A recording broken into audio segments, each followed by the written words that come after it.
ഓം നമോ നാരായണായ. മഹാഭാഗവതം അധ്യായം 13.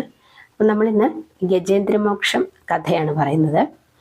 പണ്ട് പാണ്ഡ്യരാജ്യത്തിൽ ഇന്ദ്രദ്യുമ്നൻ എന്ന ഒരു വിഷ്ണു ഭക്തനായ രാജാവുണ്ടായിരുന്നു.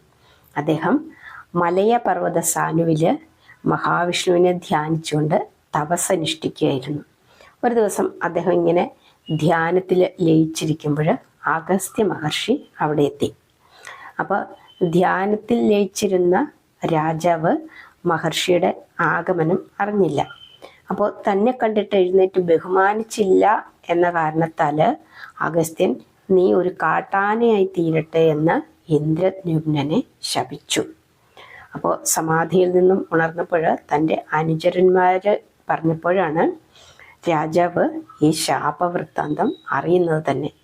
അദ്ദേഹം ഉടനെ തന്നെ ഓടിപ്പാഞ്ഞ് മുനിയെ കണ്ടെത്തി അദ്ദേഹത്തിൻ്റെ പാദങ്ങളിൽ വീണ് സത്യാവസ്ഥ ബോധ്യപ്പെടുത്തി. അടിയൻ ധ്യാനിക്കുകയായിരുന്നു, അങ്ങ് വന്നത് അറിഞ്ഞില്ല, അതുകൊണ്ട് ചെയ്തു പോയ തെറ്റിന് ഇതൊരു തെറ്റിദ്ധാരണയുടെ പേരിലാണ് വിഷ്ണു ഭക്തനായ അടിയനെ ഇങ്ങനെ ശപിച്ചത്, അതുകൊണ്ട് എന്താ ചെയ്യേണ്ടത് എന്ന് ചോദിച്ച് അദ്ദേഹം ആകെ വിഷമിച്ചു. അപ്പോൾ മഹർഷി പറഞ്ഞു, ഹേ രാജാവേ, അങ്ങ് എൻ്റെ അവിവേകം ക്ഷമിക്കണം. ശാപഗ്രസ്തനായാലും സച്ചിദാനന്ദ സ്വരൂപനായ കൈവല്യമൂർത്തിയെ അങ്ങ് ധ്യാനിച്ചുകൊള്ളൂ, അദ്ദേഹം അങ്ങേക്ക് സായുജ്യം വരളും എന്ന് പറഞ്ഞു. അതായത് മഹാവിഷ്ണുവിനെ പ്രാർത്ഥിച്ചുകൊള്ളൂ, അദ്ദേഹം തന്നെ ഈ ശാപത്തിൽ നിന്നും അങ്ങേക്ക് വേണ്ട സായുജ്യമെല്ലാം അരുളി അങ്ങയെ കാത്തു രക്ഷിച്ചുകൊള്ളും എന്ന് പറഞ്ഞു. രാജാവിനെ സമാധാനപ്പെടുത്തി അയച്ച ശേഷം മുനിയായാലും അവന് അഹങ്കാരം വരുത്താൽ പിന്നെ അവൻ മുനിയല്ല എന്ന് തന്നെ ചിന്തിച്ചുകൊണ്ട് അഗസ്ത്യനും നടന്നു. അപ്പോൾ തെറ്റ് ചെയ്തു പോയി എന്നൊരു തോന്നൽ അഗസ്ത്യനും ഉണ്ടായി. താമസം വിന ഇന്ദ്രദ്യുമ്നൻ ഭയങ്കരനായൊരു ഗജേന്ദ്രനായി തീർന്നു. അവനൊരു വലിയ ആനയായി മാറി. അപ്പോൾ കാടുകളിൽ കയറി കാട്ടാനുകളുമായിട്ട് കൂട്ടം ചേർന്ന് മലകളൊക്കെ കുത്തിമറിച്ച് മരങ്ങൾ കുത്തി വീഴ്ത്തി ഇങ്ങനെ മദം പൂണ്ട് ഇങ്ങനെ പുളച്ച് നടക്കാൻ തുടങ്ങി. അപ്പോഴും കരിവരനായ ആ നരവരൻ്റെ ഹൃദയത്തിൽ വിഷ്ണു ഭഗവാന്റെ സ്മരണ സദാ നിഴൽ. അങ്ങനെ വർഷങ്ങൾ കുറേ കഴിഞ്ഞു.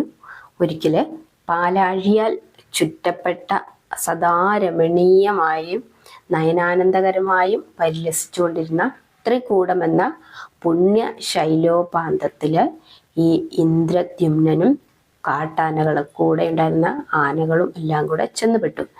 അപ്പോൾ അതിൻ്റെ ഭയങ്കര മനോഹരമായ സ്ഥലമാണ് അവിടെ. അവിടെ നിന്ന് തിരിച്ചു പോരാൻ ഗജേന്ദ്രൻ ഒട്ടും ഇഷ്ടപ്പെട്ടില്ല. ഗജേന്ദ്രൻ ആനയായാലും അദ്ദേഹത്തിന് ആ രാജാവിൻ്റെ ആ ഓർമ്മ കഴിഞ്ഞ് പോയ ആ ഓർമ്മയും ഒക്കെ ഉണ്ട്. അതുകൊണ്ട് അദ്ദേഹം രാജേന്ദ്രൻ തന്നെയാണ് അദ്ദേഹത്തിൻ്റെ മനസ്സ്. അപ്പം ആ പുണ്യാദ്രിയുടെ മധ്യത്തിൽ ഇങ്ങനെ താമരപ്പൂക്കളൊക്കെ വിരിഞ്ഞു നിൽപ്പുണ്ടായിരുന്നു. വിരിഞ്ഞു നിൽക്കുന്ന ഒരു പുഷ്കരണിയും ഉണ്ടായിരുന്നു. അപ്പോൾ ദിവസവും ഈ ആന അതിലിറങ്ങിയിട്ട് തുമ്പിക്കൈ കൊണ്ട് പുഷ്പങ്ങൾ പറിച്ച് ഭഗവാനെ ധ്യാനിച്ച് മേൽപോട്ട് എറിഞ്ഞ് പൂജിക്കുമായിരുന്നു. അങ്ങനെ പൊയ്കയിൽ ആ കാലത്ത് ഒരു പൊയ്കയാണത്. ആ പൊയ്കയിൽ ദേവല മഹർഷിയുടെ ശാപത്താൽ ഹൂഹു എന്ന ഗന്ധർവൻ ഒരു മുതലയായിട്ട് കിടപ്പുണ്ടായിരുന്നു. അപ്പോൾ ഒരു സുപ്രഭാതത്തിൽ ആന ഇങ്ങനെ ആ സരസിൽ സ്നാനം ചെയ്തിട്ട് പുഷ്പാർച്ചനകളും നടത്തിയതിന് ശേഷം ഇങ്ങനെ താമരവളയം പറിച്ച് തിന്നുകൊണ്ട് നിൽക്കുന്ന സമയത്ത് ആ മുതല വന്ന് ആനയുടെ കാലിന്മേൽ കടന്നു പിടിച്ചു. അപ്പോൾ ആന ആ മുതലയെയും വലിച്ചുകൊണ്ട് കരയ്ക്ക് കയറാൻ ശ്രമിച്ചു. മുതലയാണെങ്കിലോ കടി വിടാതെ ഗജേന്ദ്രനെ അങ്ങോട്ടും വലിച്ചു. തുല്യ ശക്തിയോടെ രണ്ടുപേരും അങ്ങോട്ടും ഇങ്ങോട്ടും വലി തുടങ്ങി. ആന അങ്ങോട്ടും മുതല ഇങ്ങോട്ടും വലി തന്നെ. ആ നിൽപ്പിൽ വളരെ കാലം ഗജേന്ദ്രനായ ഇന്ദ്രദ്യുമ്നൻ ആ കഷ്ടപ്പെട്ട് അങ്ങനെ നിന്നു. പക്ഷെ അപ്പോഴും അവന് താമരപ്പൂക്കൾ പറിച്ച് ഭഗവാനെ അർച്ചിക്കാൻ മറന്നില്ല. സദാസമയവും വിഷ്ണുനാമം മനസ്സിൽ ഉരുവിട്ടുകൊണ്ട് അദ്ദേഹത്തെ പ്രാർത്ഥിച്ച് പൂക്കൾ പറിച്ച് അർച്ചന ചെയ്തുകൊണ്ട് തന്നെ നിന്നു. അങ്ങനെ വളരെ കാലം ആഹാരമില്ലാതിരുന്നതിനാൽ അവൻ മെലിഞ്ഞ് ക്ഷീണിച്ച് മരണോന്മുഖനായി തീർന്നു. അപ്പം നക്രത്തിൻ്റെ പിടി അപ്പോഴും വിട്ടിരുന്നില്ല. ആ സമയം കരുണാവാരിധിയായ കമലേക്ഷണൻ ഗരുഡാരൂഢനായി അവൻ്റെ തലയ്ക്ക് മീതെ വന്നു നിന്ന് അവൻ അർപ്പിച്ച പുഷ്പം ഭഗവാന്റെ മൗലിയിൽ ചെന്ന് പതിച്ചു. തൽക്ഷണം കൃപാനിധിയും ഭക്തവത്സലനുമായ ശ്രീ നാരായണമൂർത്തി ആ ഗജേന്ദ്രൻ്റെ മുമ്പിൽ പ്രത്യക്ഷപ്പെട്ട് അവന് മോക്ഷം നൽകി അവനെ വൈകുണ്ഠത്തിലേക്ക് കൊണ്ടുപോയി. അതോടുകൂടി ഹൂഹു ഗന്ധർവൻ്റെ ശാപത്തിനും മോചനം സിദ്ധിച്ചു. അപ്പം അടുത്തതിന് 14-ാമത്തെ അധ്യായമാണ്. ജമദഗ്നിയുടെ കഥയാണ്. അപ്പം നമുക്ക് അത് അടുത്ത വീഡിയോയിൽ പറയാം.